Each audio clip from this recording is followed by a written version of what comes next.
Sa mundo ng tennis, fresh from the 33rd Southeast Asian Games, agad na sumabak si Filipina tennis star Alex Ayala sa 2025 Macau Tennis Masters, kung saan lumahok si Ayala sa singles at doubles matches. Ang naging resulta ng mga laban, ibabalita ni Millie Borja. Matapos ang kanyang makasaysayang gold sa Southeast Asian Games, maagang umexit si Filipina tennis star Alex Ayala sa MGM Macau Masters nang duminahin ang Russian tennis player na si Mira Andreeva with 6-4, 6-2 final score noong linggo. Kasunod ng naging mahigpit na laban sa first set, nakuha ni Ayala ang 2-1 lead bago kumamada si Andreeva ng 5 magkakasunod na laro para tuloy ang selyuhan ang panalo.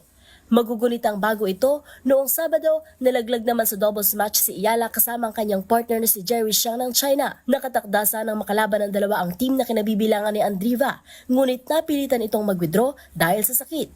Kaya naman humarap si Ayala sa dalawang male opponent na sina Yibing Wu at Alejandro Davidovich Fokina. Magbabalik aksyon si Ayala sa Enero para naman sumabak sa Australian Open. At yan mga latest updates sa mundo ng sports. Para sa MBC TV Network News, ito si Millie Borja ng DZRH TV, una sa Pilipinas, una sa Pilipino.